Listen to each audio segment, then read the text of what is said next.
Page number 316 है, question number 9। ठीक है, तो आप लोग जरा 2 मिनट पढ़ लें सवाल को and then we can start.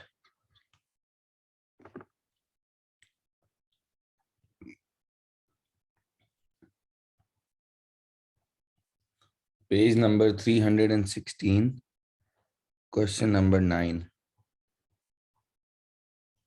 चलिए स्टार्ट रीडिंग इट एटलीस्ट।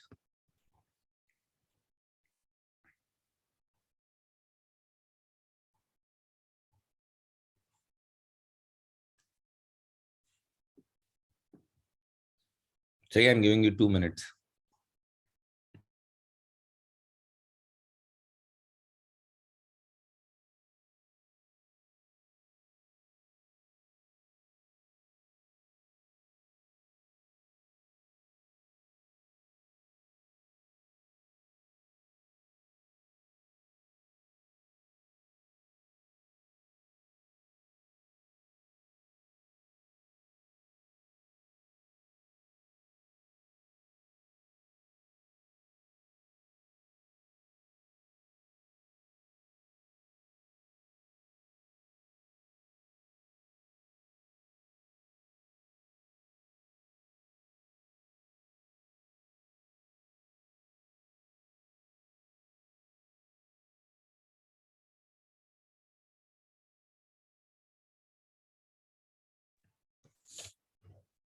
अच्छा जी, अब इस क्वेश्चन में एग्जामिनर कह रहा है कि Fernando and Gurdeep have been in partnership, have been in business for several years as sole traders and have decided to merge their business into a partnership.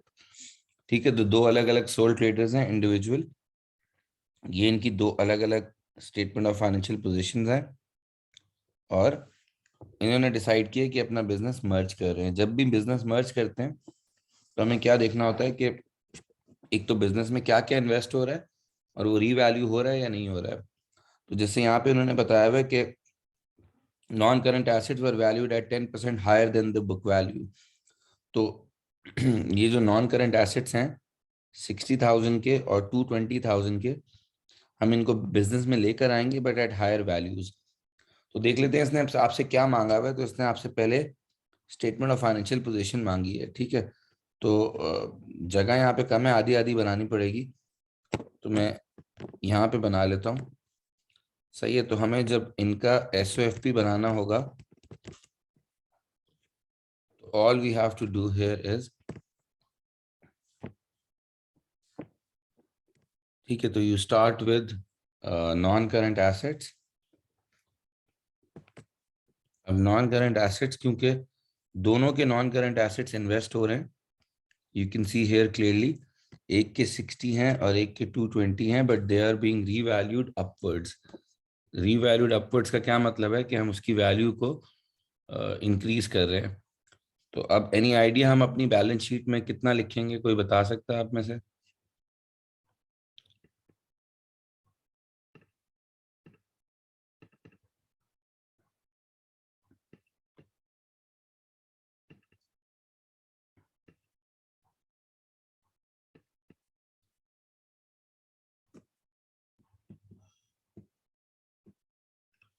हाँ जी, सो 308,000, क्योंकि हम उसकी वैल्यू को बढ़ा देंगे बिल्कुल। तो मैं भी 308,000 लिख देता हूँ।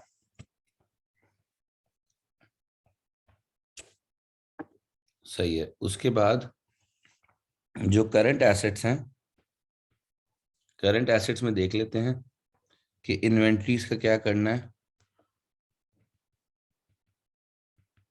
तो इन्वेंट्री जो है वो वैसे तो 32,500 और 15,350 है, लेकिन उसने बोला है कि ये 2% कम पे रिकॉर्ड होंगी।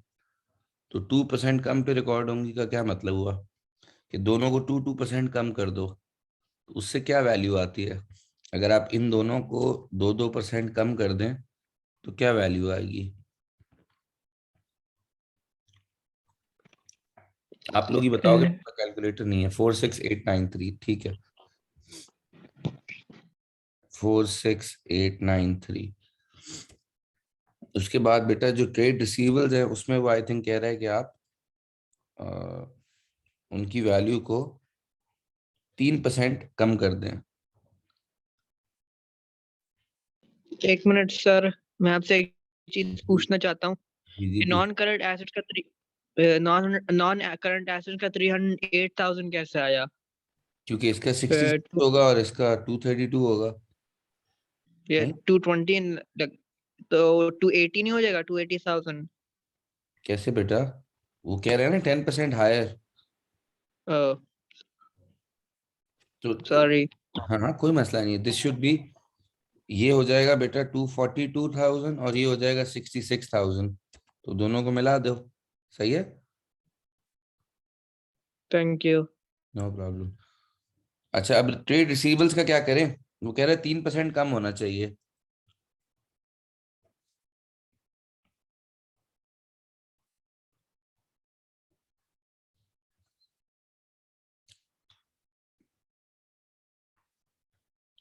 ट्रेड रिसीवेबल वैसे 35 और 28 है, लेकिन 3-3% कम करना है उनको, तो क्या वैल्यू होगी?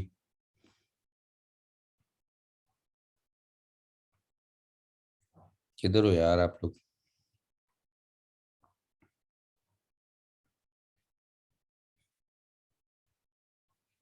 जी आई थिंक होगा 6,110, बिल्कुल 6,110 should be the value of trade receivables.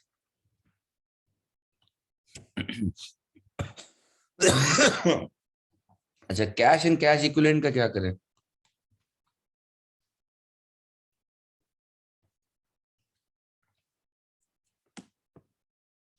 उसने बोला उसको भी आप मर्ज कर दें, तो अब क्या करें? लेकिन मसला ये एक बंदे का पॉजिटिव है, एक बंदे का नेगेटिव है, ये देख रहे हो, तो उसको कैसे शो करें कैश एंड कैश इक्विवेलेंट को?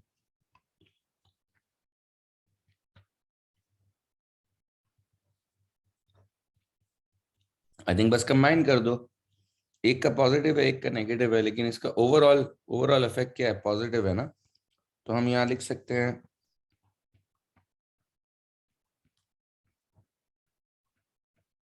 Cash and cash equivalent, I think 4,100, क्योंकि this is one positive and this is one negative, हर चीज को हम मर्ज कर रहे हैं बेसिकली। ठीक है, तो हमने सारे एसेट्स को तो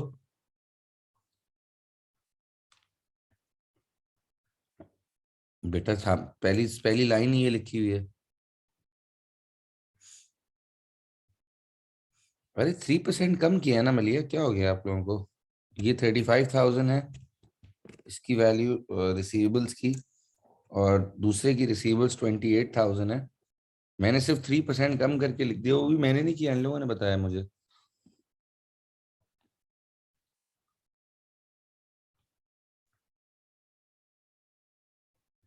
सही है, पक्की बात है। Bilal and Maliha. Okay okay okay. अच्छा तो ये हमारे पास ये एसेट्स की वैल्यूज आ गई। अब आप क्या कर सकते हैं, आप अपने टोटल एसेट्स बता सकते हैं। तो ये आप लोग टोटल बताओ प्लीज, मेरे पास नहीं है कैलकुलेटर यार, वरना मैं कर चुका होता। 112,103। ठीक है, तो इसको टोटल करते हैं तो क्या आता है? 420,103। ओके ठीक है, तो ये हमने एसेट्स को मर्ज कर दिया। इसके बाद जो सेक्शन आता है वो आता है कैपिटल का। अब देखें बेटा, कैपिटल को ना आप ऐसे डायरेक्ट मर्ज नहीं कर सकते हैं। देखो एक तो पहली बात, एक एफ का कैपिटल है और एक जी का कैपिटल है, राइट? अब हम ये नहीं कर सकते बेटा कि हम एज इट इज इसका कैपिटल 94450 लिख दें और इसका कैपिटल 259,000 लिख दें। ऐसा क्यों नहीं कर सकते हम? ऐसा इसलिए नहीं कर सकते बेटा बिकॉज हमें इनका नया कैपिटल निकालना पड़ेगा। बिकॉज देखो, अगर मैं यहाँ पे वर्किंग करूं तो पहला बंदा क्या है? पहले बंदे का नाम है फर्नांडो। तो इधर प्लीज देखो अगर स्क्रीन पे, तो फर्नांडो का पहले कैपिटल 94450 था, ठीक है? मगर हो क्या रहा है कि जो इसके नॉन करंट एसेट्स है ना, अगर आप सिर्फ इंडिविजुअली इसके देखो तो वो 60,000 के अब नहीं रहे, उसको हमने 10% से बढ़ा दिया है। जब आप एसेट्स को बढ़ाते हो ना तो बंदे का कैपिटल भी नीचे से बढ़ जाता है। मतलब अगर आप इसको बढ़ाओगे ना तो ये भी बढ़ेगा। कुछ समझ आ रही है मैं क्या कह रहा हूँ? हाँ, हेलो। अगर मैं इसके फर्नेंडो के कैपिटल को 60,000 से एसेट को बढ़ाऊंगा तो नीचे से कैपिटल भी बढ़ाना पड़ेगा। तो जो फर्नेंडो है उसके एसेट को हमने 6,000 से बढ़ाया था, अग्रीड।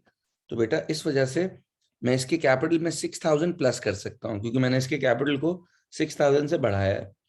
उसके बाद लेकिन मैंने इसकी जो इन्वेंट्री है इसको 2% से कम किया है ना, इस वाली इन्वेंट्री को, ये ग्रीन वाली, ये देख रहे हो। तो इसको अगर 2% से कम किया है तो मतलब इसकी कैपिटल को कितना गिराना पड़ेगा, जरा बताओ प्लीज।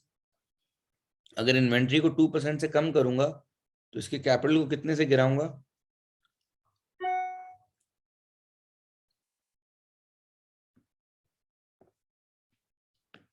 650 से, बिल्कुल। फिर अगर इसके रिसीवेबल को 3% से गिराया तो उसको कितने से कम करूंगा कैपिटल को? रिसीवेबल जो है ना इसके, ये वाले रिसीवेबल, इनको 3% से गिरा दिया। आई विल सब एक सेकंड। मैं यूसरा आपकी बात का भी जवाब दे रहा हूँ। 1050, ये तीन हमने चेंजेस किए हैं, अग्रीड।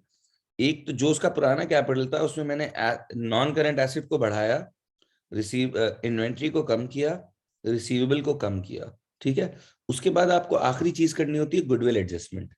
अब गुडविल एडजस्टमेंट क्या होती है बेटा, कि आपको ये देखना होता है कि सबसे पहले तो ये देखो फर्नेंडो की गुडविल है कितनी। तो फर्नेंडो की गुडविल जो है वो 7,000 है। तो गुडविल एडजस्टमेंट ये बोलती है बेटा कि आप पहले उसकी गुडविल ऐड करो, और फिर जो टोटल गुडविल है, टोटल गुडविल का मतलब अब इस बिजनेस की जो टोटल गुडविल है वो है, अगर आप देखें तो वो है 7,000 प्लस 20,000, ये दोनों की मिला के गुडविल है। नहीं, 13,500 तब होता है दूसरा अगर इक्वल प्रॉफिट शेयरिंग रेशियो है, लेकिन इनका इक्वल प्रॉफिट शेयरिंग रेशियो नहीं है। देखो इसकी गुडविल 7,000 है, इसकी 20,000 है, तो ये टोटल आ जाता है 27। लेकिन अगर आप उसको 1:2 के रेशियो में बांटो, अगर आप 1:2 के रेशियो में बांटो तो 27,000 में से जो गुडविल राइट ऑफ होगी ना वो होगी 9,000 एंड 18,000, ठीक है। तो हम इसमें 7,000 ऐड करके 9,000 माइनस कर देते हैं, ठीक है। तो इससे आपको पता चल जाएगा कि फर्नेंडो का नया कैपिटल कितना है। और इसीलिए हमने बेटा गुडविल बैलेंस शीट पे नहीं रिकॉर्ड करी हुई है, क्योंकि यूसरा गुडविल को ना राइट ऑफ कर देते हैं, रिकॉर्ड करते हैं और राइट ऑफ कर देते हैं। जो जिसकी जितनी गुडविल होती है वो उसके अकाउंट में जाती है, लेकिन फिर टोटल का जो शेयर होता है वो निकल जाता है। जैसे अगर हम गुरदीप की बात करें जो दूसरा बंदा है, तो उसका कैपिटल ऐसे निकलेगा। देखो उसका कैपिटल था 259,000, उसके एसेट्स में चेंज आया 22,000 का, वो हमने प्लस किया।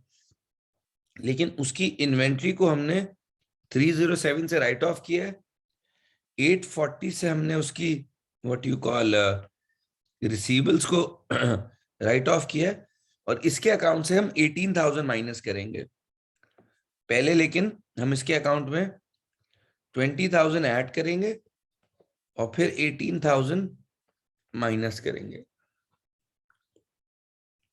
तो ये दोनों का कैपिटल है। आप इसी चीज को कैपिटल अकाउंट से भी दिखा सकते हो कि ये बेसिकली हमने गुडविल क्रेडिट साइड पे लिखी है और ये हमने राइट ऑफ की है। इसी तरह ये गुडविल क्रेडिट साइड पे लिखी है और ये राइट ऑफ की है।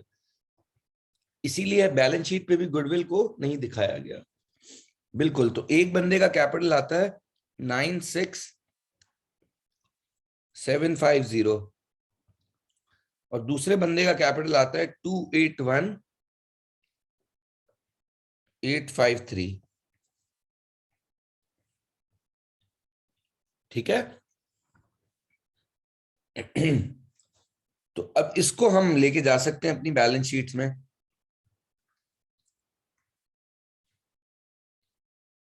कोई बात नहीं, कोई बात नहीं, इसीलिए करा रहा हूं।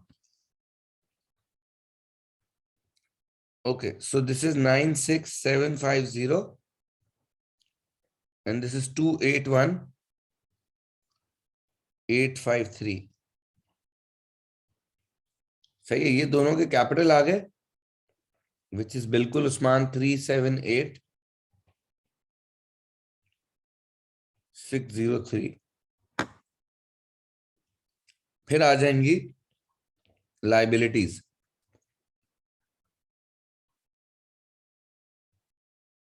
Okay sure. ट्रेड पेबल्स हमारे हैं,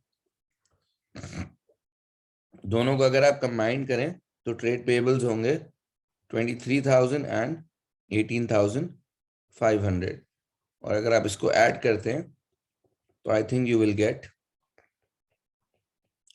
41,500, और अगर आप इन दोनों को ऐड करेंगे तो it should add up to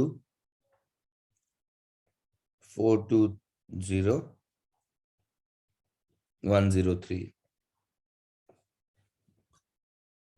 जी अनस बेटा देखें, आप अगर इनका पुराना कैपिटल निकालें, मैं अकाउंट बना के दिखा देता हूं अगर आपको उससे समझ आ जाए। तो यहाँ पे हमारे पास ये दो पार्टनर्स हैं, इनका जो कैपिटल हमें क्वेश्चन के हिसाब से दिया हुआ है वो है, एक बंदे का कैपिटल है 94450, दूसरे बंदे का कैपिटल है 259,000। ठीक है, अगर बिजनेस में कोई चेंज नहीं आता तो हम इनका कैपिटल इतना ही लिखते हैं, लेकिन हुआ क्या है कि दोनों ने अपने नॉन करंट एसेट्स को बढ़ा लिया था। आप ये भी कर सकते हो, या तो रीवैल्यूएशन अकाउंट बना के एक नेट आंसर निकाल लो, या अलग अलग भी लिख सकते हो कि नॉन करंट एसेट्स को इस बंदे ने 6,000 से बढ़ाया है, इस बंदे ने अपने नॉन करंट एसेट्स को 22,000 से बढ़ाया है। ठीक है अनस, सुन रहे हो आप मेरी बात? जब एसेट्स बढ़ाते हैं ना तो कैपिटल बढ़ता है। जी सर सुन रहा हूँ। जी, इसी तरह जब आप एसेट्स को गिराते हैं, जैसे उन्होंने इन्वेंट्री को गिरा दिया है अपनी, इसकी 650 है, इसकी 307 से गिरी है। ठीक है, इसी तरह दोनों के रिसीवेबल्स को हमने 5-5% से, या पता नहीं 3-3% से गिराया था। तो ये बेटा 1050 था, ये 640 था, सॉरी 840 था। फिर हमने आखिरी चीज करनी होती है गुडविल की एडजस्टमेंट। तो गुडविल जितनी दोनों की गुडविल दी हुई है वो आप उनके अकाउंट में लिखते हो पहले। जैसे इसकी गुडविल 7,000 दी हुई है, इसकी गुडविल 20,000 दी हुई है, लेकिन क्योंकि गुडविल को बुक्स में रखना नहीं होता है तो आपको इसको राइट ऑफ करना होता है। तो इस गुडविल को राइट ऑफ करने के लिए इसका टोटल 27,000 है, लेकिन क्योंकि रेशो इनका 1:2 है, सवाल में दिया हुआ है कि प्रॉफिट शेयरिंग रेशियो इज 1:2, तो अगर आप इसको 1:2 में बांट दें तो इसकी वैल्यू आएगी 9,000, इसकी वैल्यू आएगी 18,000। तो यहां से आप निकाल सकते हैं कि इनका कैपिटल कितना होना चाहिए, वही कैपिटल मैंने ऊपर लिखा है। ठीक है,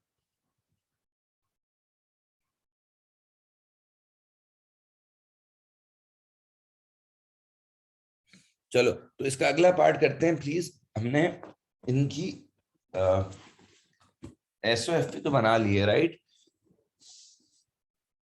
तो what is he asking you in the next question, next part, sorry. अच्छा, अब ये थोड़ी सी एएस लेवल रिलेटेड चीज है तो अच्छी बात है, उसका भी रिकैप हो जाएगा। उसने बोला है कि भाई बैलेंस शीट बनाने के बाद, ये जो हमने बैलेंस शीट इनकी बना ली, इसके बाद इनका अग्रीमेंट जो था वो ये था कि इंटरेस्ट ऑन कैपिटल होगा 4%, इंटरेस्ट ऑन ड्राइंग होगा 6%, और इनको इतनी सैलरीज मिलेंगी और उन्होंने इतनी ड्राइंग्स करी हैं। अब वो कह रहे हैं कि आप प्रॉफिट अगर इनका 80,000 हो तो एक अप्रोप्रिएशन अकाउंट बनाओ। तो अप्रोप्रिएशन अकाउंट सिंपली क्या होता है, हमें ये दिखाना है कि जो 80,000 का प्रॉफिट है वो किस तरह डिस्ट्रीब्यूट होगा। तो किस तरह डिस्ट्रीब्यूट होगा 80,000 का प्रॉफिट, यहाँ पे छोटा सा एक अप्रोप्रिएशन अकाउंट हम बना देते हैं। तो देखें हमारे पास जो इन्होंने प्रॉफिट दिया हुआ है, जो नेट प्रॉफिट या प्रॉफिट फॉर द ईयर है, तो प्रॉफिट फॉर द ईयर है 80,000, राइट? नाउ 80,000 में हमें सबसे पहले देखना होगा कि इंटरेस्ट ऑन ड्राइंग्स कितना है। इंटरेस्ट ऑन ड्राइंग्स ना ऐड होता है, अगर आपको याद हो एएस लेवल से। तो इंटरेस्ट ऑन ड्राइंग दो बंदों को चार्ज होगा, एफ और जी। इसने हमें दोनों की ड्राइंग्स दी हुई है, एक की ड्राइंग्स 27,000 है, एक की ड्राइंग्स 20,000 है। सही है, तो बेसिकली 6% इनको हमने चार्ज करना है इंटरेस्ट ऑन ड्राइंग्स। आप ये देख रहे हैं, तो इसका मतलब ये हुआ, बिल्कुल एक बंदे को हम पहले वाले को चार्ज करेंगे 1620, और दूसरे वाले को हम चार्ज करेंगे 1200।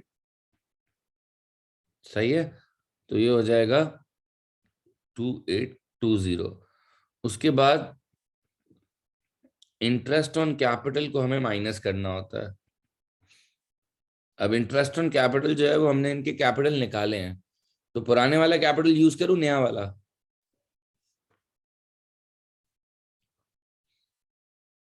हाँ, नया वाला, right, because this is their capital now. इस बंदे का कैपिटल इतना है, इस बंदे का कैपिटल इतना है। इन दोनों पे इनको हमें 4% इंटरेस्ट देना है। तो इस पे 4% इंटरेस्ट कितना आता है बेटा? 3870 और 11274। ठीक है, तो ये माइनस कर देते हैं, 15144। उसके बाद सैलरीज भी आती हैं। सैलरीज भी दोनों को मिल रही हैं। एक बंदे को सैलरी मिल रही है 30,000 की, एक बंदे को सैलरी मिल रही है 20,000 की, बिल्कुल। तो 50 के यहाँ से उड़ा देते हैं। तो ये सब करने के बाद अभी भी कुछ बचेगा, ये सब करने के बाद भी कुछ ना कुछ बचेगा, राइट? जी, तो कितना प्रॉफिट बचता है? प्रॉफिट बचता है 17676 रेजिडुअल प्रॉफिट, बिल्कुल।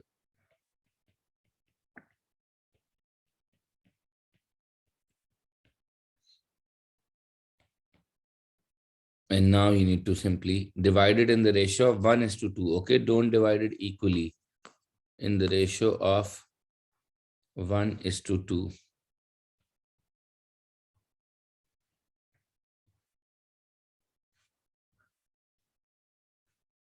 तो ये बनता है 58, यार पेंसिल खत्म हो गई है, 5892 and 11784। 5892 and 11784।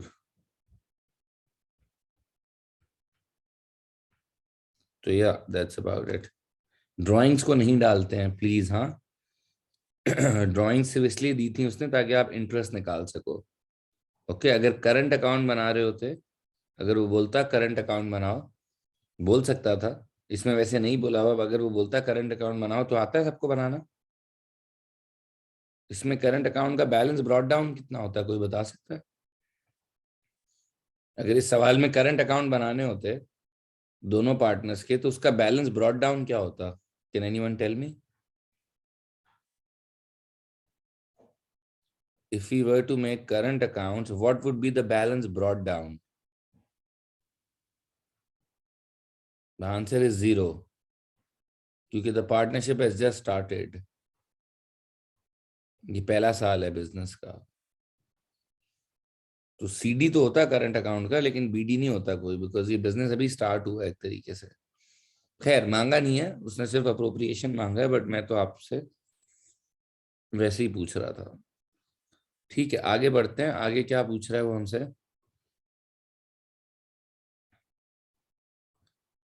वो कह रहे थे partners have been advised that in future it may be beneficial to. क्यों नहीं आ रहा टेस्ट में भाई? बिल्कुल आ रहा है। Merger of two sole trader, sale and purchase of business और consignment।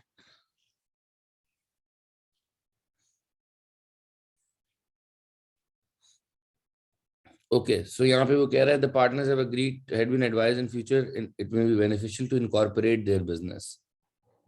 जी बिल्कुल उसी का पार्ट है।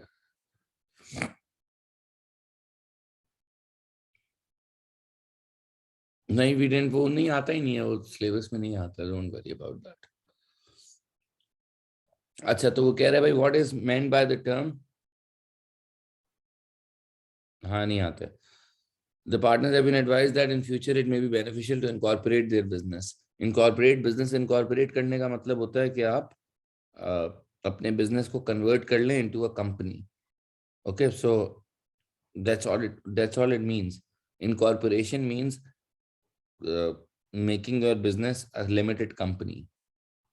ठीक है, फिर उसने 9 मार्क्स के लिए आपसे पूछा है, advise the partners whether or not they should convert their business into a company. Justify your answer by analyzing 2 benefits and 2 limitations to the partners. तो बेसिकली हमें कंपनी के एडवांटेजेस और डिसएडवांटेजेस बताने होंगे। तो उसमें मेन जो एडवांटेजेस होते हैं, ये प्लीज, ये बहुत आता है इस तरह के क्वेश्चंस में, सेल एंड परचेज में, ये कंपनी के एडवांटेज डिसएडवांटेज, तो you need to know them. सबसे बड़ा एडवांटेज होता है limited liability, right, which means कि अगर बिजनेस बैंकरप्ट हो जाए तो जो बिजनेस में इन्वेस्ट हुआ हुआ है वही डूबेगा, उनको अपने घर से पैसे नहीं लाने पड़ेंगे। सही है। फिर जो ओनरशिप होती है वो शेयर्स के थ्रू बहुत आराम से चेंज हो सकती है। जैसे अगर आपने किसी को शेयर बेचने हैं तो आप आराम से बेच सकते हो, और like there is no problem in that. Okay, और सेपरेट लीगल आइडेंटिटी भी होती है, बिल्कुल। हर हर कंपनी की एक सेपरेट आइडेंटिटी होती है, लेकिन लिमिटेशंस में आप यही बोलेंगे कि हाँ बिल्कुल, एक तो डिविडेंड्स देने पड़ेंगे, फिर रूल्स, कंपनी में सबसे बड़ा मसला ये होता है बेटा, there is more paper work, there is more compliance, मतलब हमें ऑडिट करवाना पड़ता है, अपनी सारी डिटेल्स शेयर होल्डर्स के साथ शेयर करनी पड़ती हैं, सारा इनकम स्टेटमेंट, एसओएफपी, सारी फाइनेंशियल स्टेटमेंट शेयर करनी पड़ती हैं। ओके, एंड तो इस तरह की बातें आप जब लिखेंगे, इनिशियल कॉस्ट इज हाई भी बोल सकते हैं, लेकिन वो बहुत ही इनसिग्निफिकेंट होती है बेटा। तो मेनली जो फायदा होता है वो limited liability, easier to change the ownership, share capital raise करना आसान हो जाता है। जब आप कंपनी होते हैं तो आपको कैपिटल रेजिंग आसान होती है, बिकॉज आप शेयर्स के थ्रू लोगों से कैपिटल ले सकते हो। सही है, मगर लिमिटेशंस ये हैं कि there is more paper work, there is a stricter rules ज़्यादा होते हैं उसमें। ओनरशिप और कंट्रोल में डाइवोर्स हो सकता है लिमिटेड कंपनीज में, क्योंकि ज़रूरी नहीं है कि जो शेयर होल्डर हो वही बिजनेस को चला रहा हो। पार्टनरशिप में तो ये होता है ना कि जो पार्टनर है वही नॉर्मली बिजनेस चलाता है, बट कंपनीज में इट्स पॉसिबल कि कोई मैनेजमेंट हो। यार इसमें ऐसा कुछ नहीं लिख सकते, क्योंकि बड़ा जनरल क्वेश्चन पूछा है उसने। जैसे क्योंकि you know it's not like कि हम ये निकालें कि अब इतना प्रॉफिट है तो उसको कंपेयर करें। तो it is a very general question, तो we can't really answer that. ठीक है, चले फिर इसी, क्योंकि ये चैप्टर तो आएगा टेस्ट में, तो एक सवाल इसका और कर लेते हैं ताकि आप लोगों को नहीं हो ज्यादा मसला। तो क्वेश्चन 11 पे आ जाएं जरा प्लीज।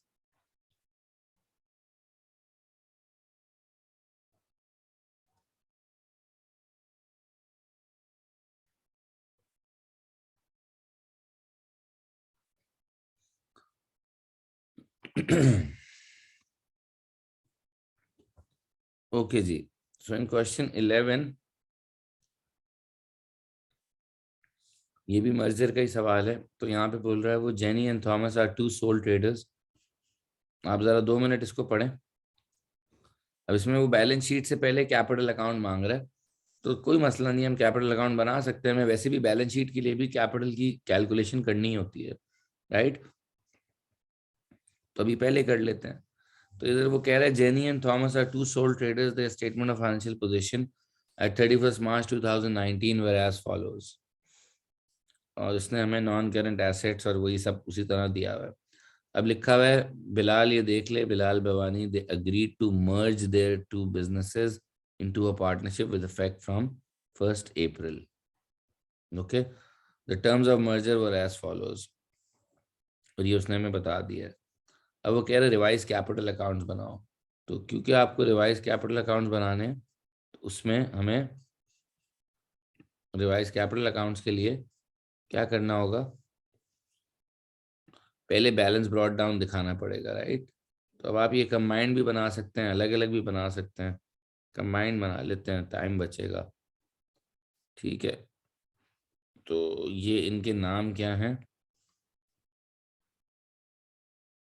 JNT, JT।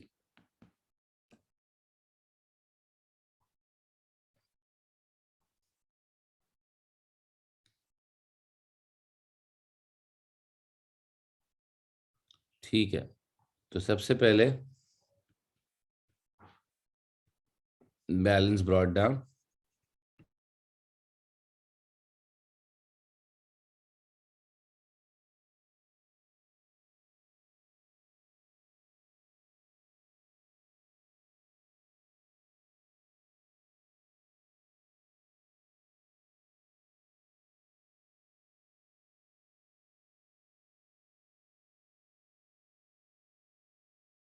हाँ just 1 minute, give me 1 minute.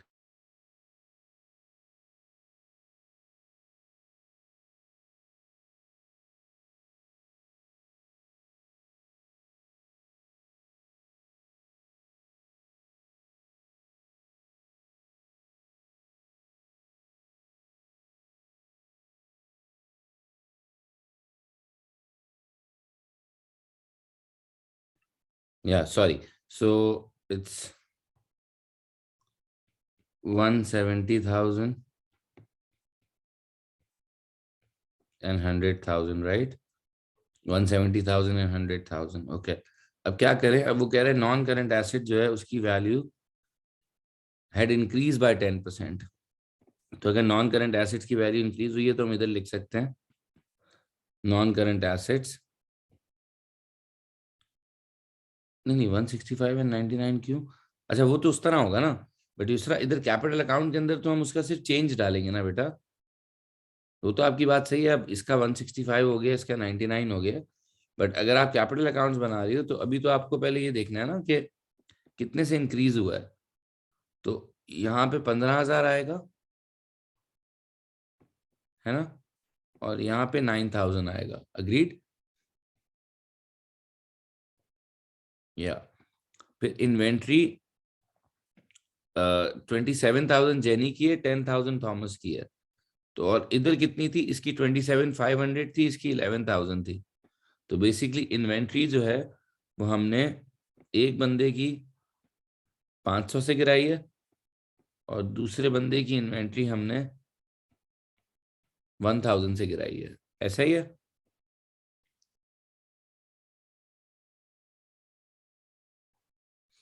Trade receivable जो है वो 5% है।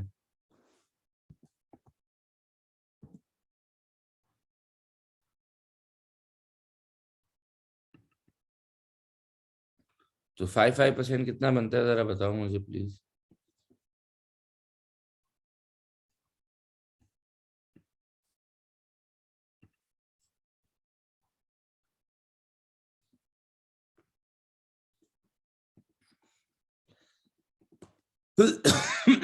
सॉरी जी, कितना बनता है? 875 एंड 325, 875 एंड 325, ये 5% से हम गिरा रहे हैं, राइट? अच्छा, फिर क्या है? All other assets and liabilities except cash and cash equivalents were transfer to the partnership. इसका क्या करें? तो मेरे ख्याल से आपको ये कैश दोनों का हटाना पड़ेगा। सही है, ये जो इन दोनों का कैश इनकी बैलेंस शीट पे दिया हुआ है ना, 9750 एंड 3750, इसको आपको हटाना पड़ेगा because they are not investing this cash in the business. तो how will we remove it? हम उसको ना यहाँ से हटा देंगे क्योंकि they are not investing it in the business. तो इनका कैश कितना होगा? ये 9750, हाँ बिल्कुल, और ये 3750। अगर गुडविल एडजस्टमेंट होती, मैं यही बोलने वाला था, अगर गुडविल एडजस्टमेंट होती दूसरा, तो हम यहाँ भी गुडविल लिखते इनकी इंडिविजुअल, और फिर इसको जोड़ के यहाँ से गुडविल राइट ऑफ कर देते इधर से। बट ऐसा कुछ है ही नहीं बिकॉज मे बी बड़े इनके बकवास से बिजनेस होंगे। तो now we can just simply calculate the balance carried down, और हम ये निकाल सकते हैं कि इनका कितना बैलेंस कैरिड डाउन होगा। तो आप लोग जरा मुझे बताओ कितना बैलेंस कैरिड डाउन होगा।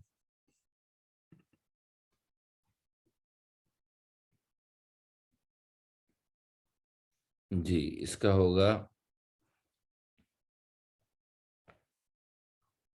173,875, और इसका होगा 103 925। ठीक है, हम चाहते तो हम ये रिवैल्यूएशन का नेट भी लिख सकते थे, मैंने एक एक चीज लिख दी, वो एक ही बात है। इसके बाद वो कहता है बेटा कैश, क्योंकि उन्होंने इन्वेस्ट नहीं किया ना बिजनेस में, यहाँ पे लिखा हुआ है देख Munib, all other asset and liabilities except the cash and cash equivalent were transferred to the partnership. तो अगर मैं ये वाली एंट्री नहीं करूंगा ना, ये वाली एंट्री, तो इनके कैपिटल के अंदर ये कैश रहेगा। बट वो तो कह रहे हैं वो कैश इन्वेस्ट ही नहीं कर रहे। पिछले वाले क्वेश्चन में हमने ये इसलिए नहीं किया था क्योंकि उन्होंने अपना कैश इन्वेस्ट किया था, वो भी नहीं करते तो उनका भी हटा देते। तू समझ रहा है? ये इन दोनों ने डिसाइड किया कि वो अपना कैश इन्वेस्ट नहीं करेंगे इसलिए। ठीक है,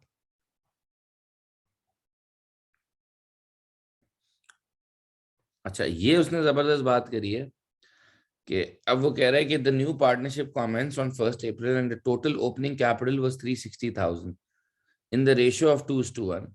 Each partner introduced cash to achieve this. Basically वो कह रहा है कि भाई पार्टनरशिप का जो कैपिटल है ना, वो होना चाहिए 3,60,000। अभी 3,60,000 नहीं है, तुम देख रहे हो, अभी एक बंदे का कैपिटल 173 है, दूसरे बंदे का कैपिटल 103 है।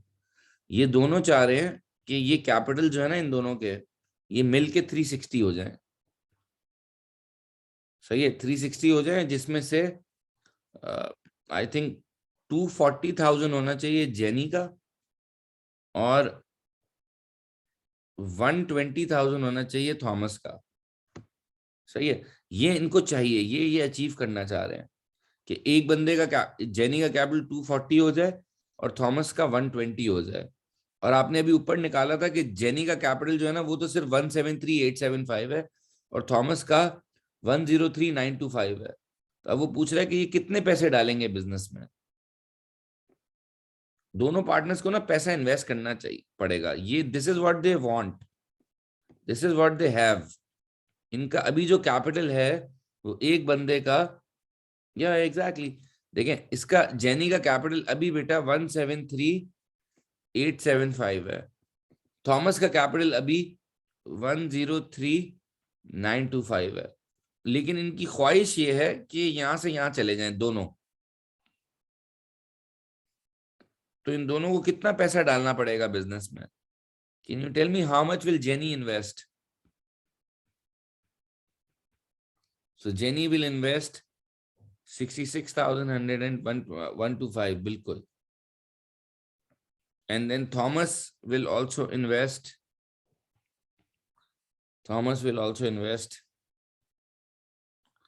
16075।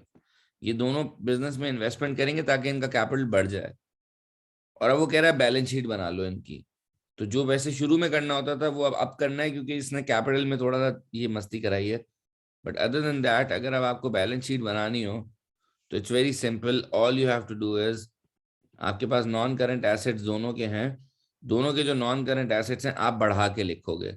You will not write 150 and 90, you will basically increase them by 10% and then write it.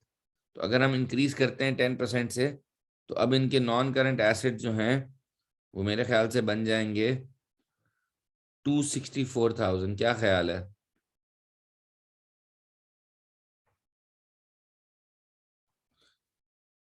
क्या we will have to write that on our balance sheet obviously. ये जो कैश ये लोग लेकर आए हैं ये फिर आपके उसमें आ जाएगा, कैश एंड कैश इक्विवेलेंट्स में। अगर ये नहीं लेकर आते तो cash and cash equivalent zero होता, बिल्कुल। Is that what you saying Yusra? जी बिल्कुल, आप सही फरमा रही हैं, एब्सोल्युटली। फिर करंट एसेट्स होते, तो करंट एसेट्स में इन्वेंट्री आएगी, ट्रेड रिसीवेबल्स आएंगे और करंट एसेट में कैश भी आएगा। इवन दो कैश वो बिजनेस में नहीं लेकर आए थे, लेकिन बाद में उन्होंने एडजस्टमेंट करके दोनों ने कैश डाला था बिजनेस में, तो ये कैश भी आपको एसओएफपी पे डालना पड़ेगा। This is what me and Yusra were discussing. 37,000, ये 22,800 है। ये मैंने सिंपली क्या किया है इन्वेंट्री की, क्योंकि इसकी इन्वेंट्री 27 हो गई थी, इसकी 10 हो गई थी, और रिसीवेबल्स को मैंने 5-5% से कम कर दिया है। तो अगर आप रिसीवेबल्स को 5-5% से कम कर दें तो 22,800 बनेगा। कैश एंड कैश इक्विवेलेंट आपका 82,200 होगा। ये जो कैश ये दोनों लेकर आए, इनका पुराना कैश तो उन्होंने हटा दिया था, लेकिन ये नया कैश लेकर आए हैं। तो ये अगर आप ऐड कर लोगे सब कुछ, तो आई थिंक आपके पास आंसर आएगा 406,000, है ना। अगर आप इन सबको ऐड कर लेते हो तो you will get 406,000, and you can easily see that इस बंदे का कैपिटल और इस बंदे का कैपिटल, वैसे तो ये कैपिटल ये वाले जाते हैं, ये वाले, लेकिन क्योंकि दोनों ने थोड़ी सी मस्ती करके कैपिटल बढ़ा लिया था। एक ने अपना कैपिटल कर लिया था 240 इन्वेस्टमेंट करी थी, और एक ने 120 जी। और फिर इनके ट्रेड पेबल्स हमारे पास हैं, दोनों ने अपने ट्रेड पेबल्स कंबाइन किए हैं।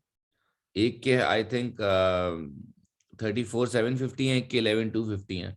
तो इन दोनों के अगर आप ट्रेड पेबल्स को भी कंबाइन कर दोगे तो that's 46,000, and I think this should balance at 406,000।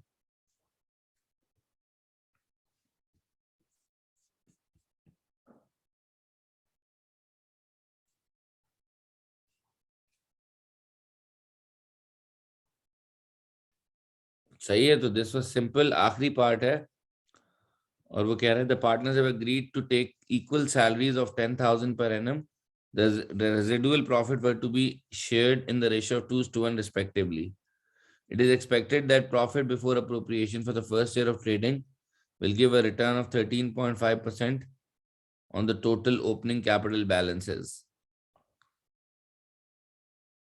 The average profit of Jenny over the last 3 years as sole trader was 35,000. अच्छा जी, वो कह रहा है बेटा कि जेनी जब अकेली काम करती थी तो उसका जो प्रॉफिट होता था वो 35,000 होता था। अब उसको लग रहा है कि उसने जो कैपिटल इन्वेस्ट किया है, प्रॉफिट उसका 13.5% होगा। बेसिकली वो कह रहा है it is expected that the profit before appreciation for the first year will give a return of 13.5 on the opening capital balances.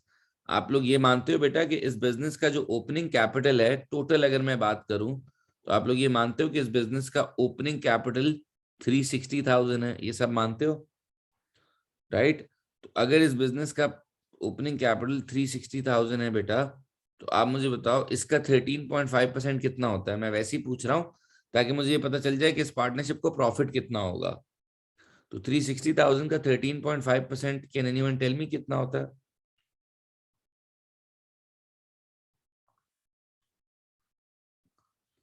ये होता है 48,600। अब सुनो, ये जो 48,600 का प्रॉफिट है, इसमें से पहले 10,000 की दोनों की सैलरियां माइनस होंगी, है ना, राइट? ये इसको भी सैलरी मिलेगी, इसको भी सैलरी मिलेगी, क्योंकि सवाल में लिखा हुआ है। तो दैट मीन्स इसका जो बच जाएगा प्रॉफिट वो बचेगा 28,600। यस, 48,600 बचेगा। इसमें से जेनी को कितना मिलेगा? Can you tell me how much out of the residual profit will Jenny get? Ratio 2:1 है, तो कहने से जेनी को मिलेगा 2/3।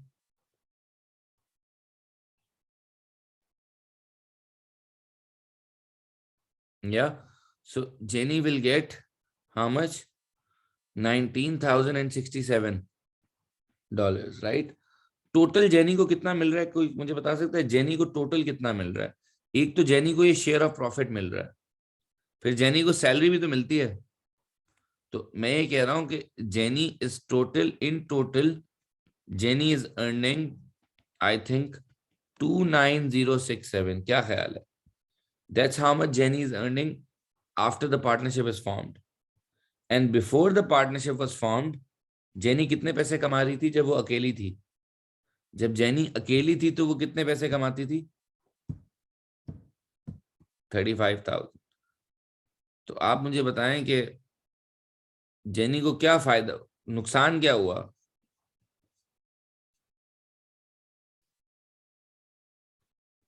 जेनी का जो इंडिविजुअल प्रॉफिट है वो गिर गया, है ना? यस, फायदा ये है कि उसका रिस्क रिस्क शेयर हो गया, उसको मे बी नॉलेज ज्यादा मिल सकती है अब, वो she can learn from the other partners, they might achieve economies of scale in the future, और अगर प्रॉफिट बढ़ गया तो फिर उसको ज्यादा मिलेगा प्रॉफिट। तो ये बातें लिखनी थी सिंपली। मेन मार्क्स तो ये कैलकुलेशन के थे कि भाई अब जेनी 29067 कमा रही है, पहले वो 35,000 कमा रही थी, तो you have to write Jenny is worse off. But advantage क्या है कि अगर लॉस होगा तो वो तब भी शेयर करेगी।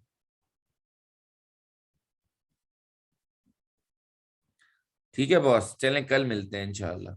कल कोई कंसाइनमेंट का क्वेश्चन रिवाइज कर लेंगे ताकि टेस्ट से पहले आप लोग का रिवीजन हो जाए। इसके एक दो सवाल कर लेना यार। यार आप करो, आप मैंने देखो 4 सवाल तो कराए हैं, उसके अलावा भी एक दो सवाल है, मे बी 13 14 ट्राई कर लो, मैं कल रिव्यू कर लूंगा और फिर उसके बाद कंसाइनमेंट का एक सवाल करा दूंगा, ठीक है? तो 13 और 14 ट्राई करो, कहीं कहीं फंसो तो मुझसे पूछ लो, मेरा नंबर सबके पास है। ओके 13 14 ट्राई करो, ठीक है? Okay bye.